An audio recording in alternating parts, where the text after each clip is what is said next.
everybody, I'm Esther. I'm Nick.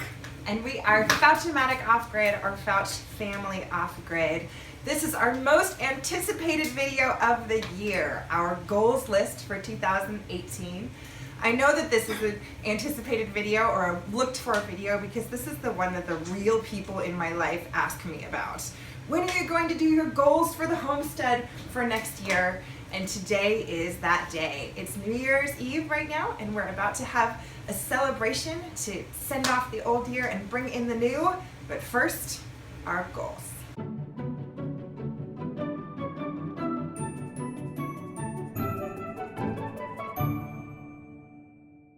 Alright, so I'm going to juggle the entire time that I read the list.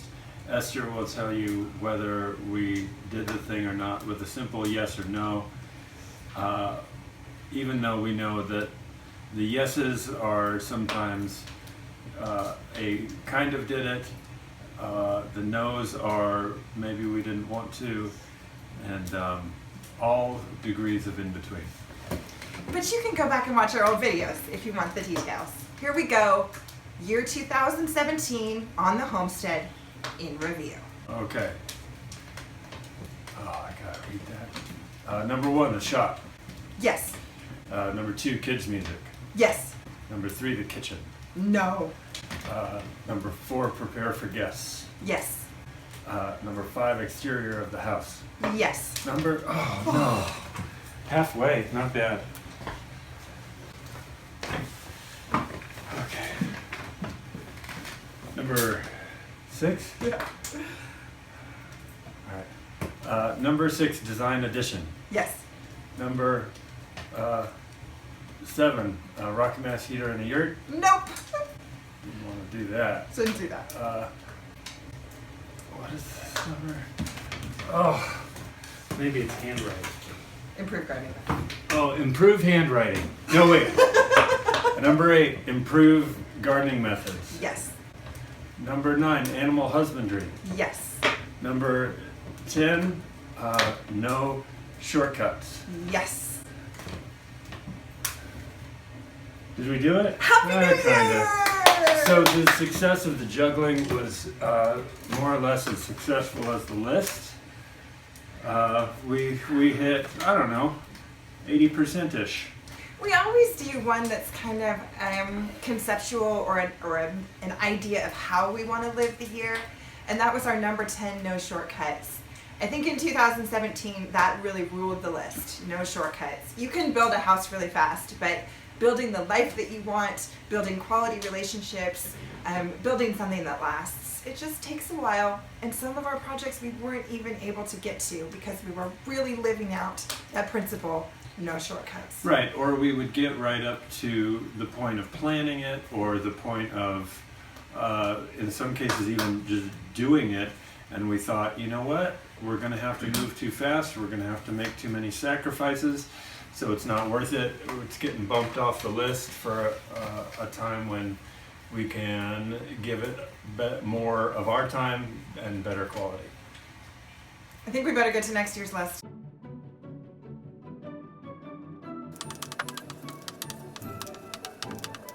Awesome. 2018, goal number 1. Same as last year, the shop. Yeah, it looks a little familiar. Right, but it's still a big part of what we want to do here, and we just got through the foundation work this last year. We certainly took some downtime, and we also kind of went the slow road to the foundation. We did all of that concrete work ourselves. Really happy with that decision, and we're set up really well to make good progress this year on our biggest building yet.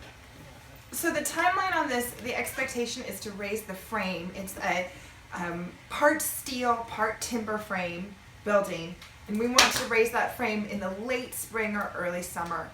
And then we'll begin the process of consolidating Nick's work and workshop into that area so that other things can move forward around the property.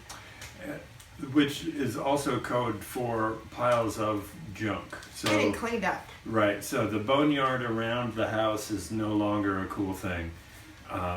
and it's no longer the most convenient place for it either. So the shop and shop proper will house a lot of that, making other parts of the property better. 2018 goal, the second. Am I reading them? Yeah. Finish this rocket mass heater. We're going to finish the rocket mass heater.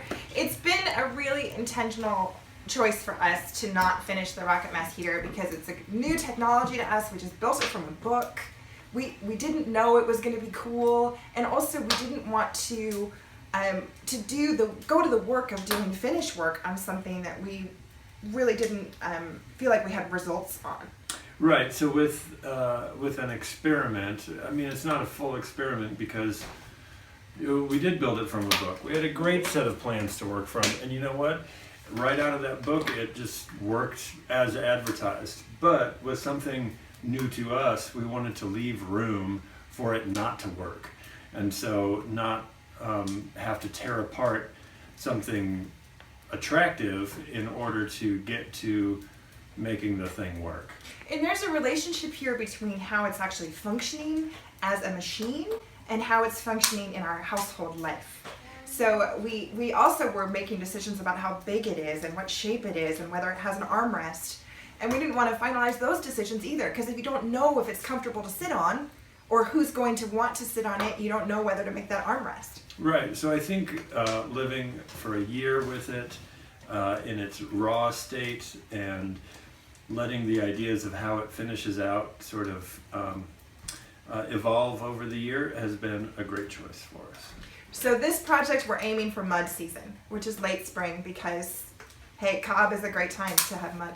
Absolutely. It would be really easy to work. Got to wait for it to warm up just enough so it's comfortable on your hands, but other than that, it's a good time to do it. Goal number three for 2018.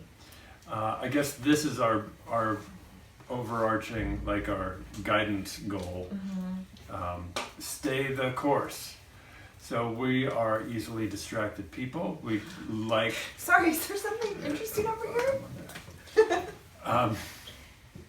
And so... We really don't want it to be boring here. Should we juggle some more? No. Oh, wait, what are we talking about? Stay the course. So it just means don't get distracted. Don't be enticed by shiny things or something new. Just try and work hard at the things that we have set out to do already. And it's also code for trusting our life here and trusting our plans. It's really easy to hear a kind of insecurity that we should be doing things differently because our journey is pretty unique. We're not kind of extreme off-gridders, and we're also not preppers, and we're also not normal. Well, sure, but they're in the way that we've put ourselves out there. There's a lot of helpful suggestions coming our way, or even discouragement, or any number of things that could sway us, and we are just sort of making the commitment to listen to ourselves and our gut as the best guide, and stay the course. Stay the course. The goal number 4 for 2018 is... food preservation. We skipped a year on food preservation. Sure. Canning is something that I'm good at and I love to do. I can also do fermentation. We also have done some dehydrated foods. And 2 years ago, we had food preservation on our list and we nailed it. We really filled the cellar. And we're still eating out of that food supply. There's a little bit of that left, yeah. It was a great experience for me, and also it was just so nice to settle into the winter with a really full pantry.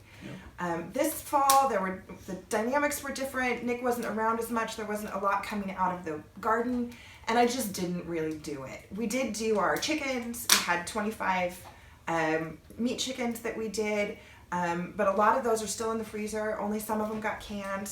We're doing applesauce right now, and we're really enjoying it, and we just need to have it on the list so that it's a priority for 2018. Absolutely. Number 5? Number 5. We are going to try to get together Stella's Etsy shop. So we think it will be on Etsy.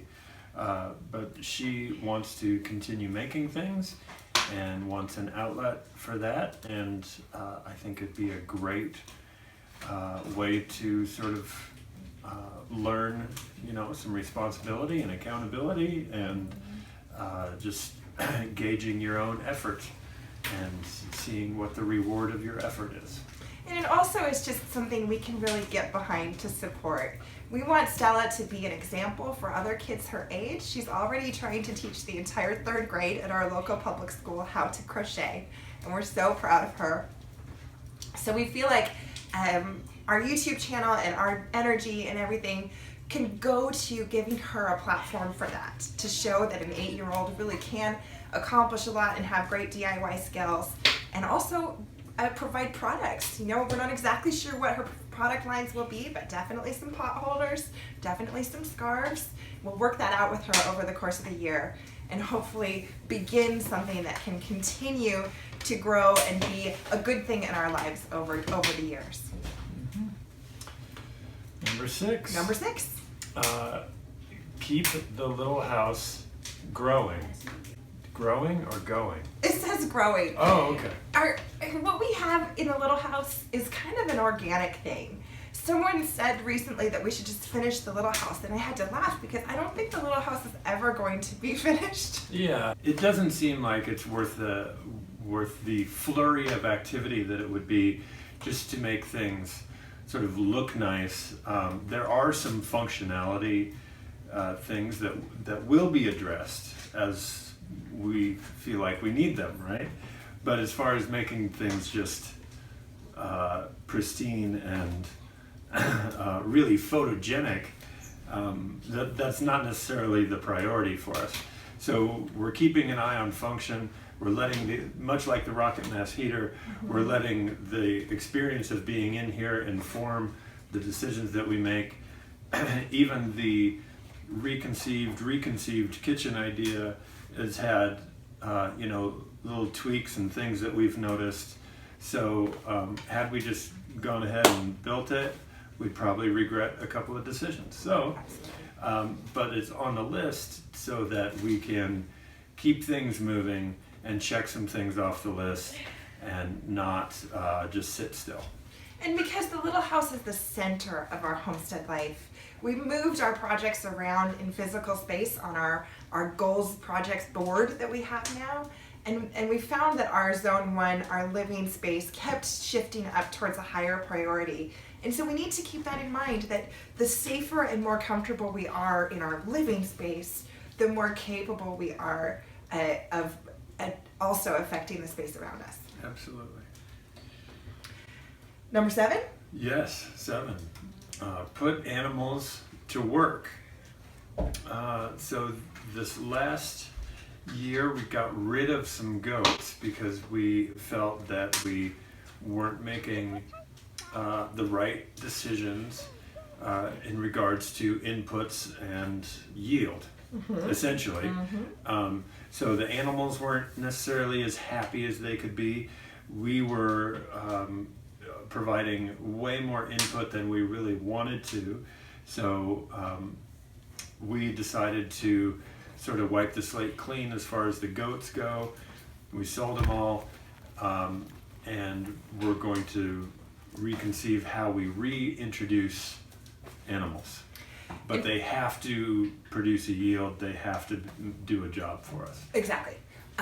So we've had success with this with our chickens. I have been producing compost rapidly with chickens. They have been working land for me. I'm getting about a cubic yard of compost per month from our chickens now that I've figured out a system for that. And that is a real success, realizing that with limited effort, but a lot of intentional planning, we can really get the most out of these animals. And I don't think our goats were unhappy. They were pets. They were petted and loved. But they weren't really working for us. So we really haven't decided what animals we're doing this year. We've talked about getting goats again. We've talked about doing pigs. We've talked about just keeping it to chickens. But whatever animals we do have, They have to follow this rule. They have to work for us. Yeah. Number 8. Number 8. This is a good one. Yes, water harvesting and catchment. We've been planning this for so long. Right. So Esther this summer did a ton of work and research to figure out how water moves across our land and how to stop it from doing that so that we hold more of the water that passes through our place, which is a lot. Not just the spring runoff and everything, but just the being on a mountainside, the way that water moves through us, it's rapid. And so it'll help, if we can catch a lot of that, it'll help us keep our topsoil and help us just have better soil and better places to grow things. And it also just gives us security for dry periods. We didn't ever run out of water from our spring system last year, but 2 years ago we did. In fact, the weekend of our frame raising, we had several dozen people here, and that weekend our spring ran low in relationship to that demand. So having water storage is just basic security and responsibility. This is like the rocket mass heater in that we did not install something expensive and time consuming until we really felt like we're ready. But we've done a ton of research, and this year we are ready. Right.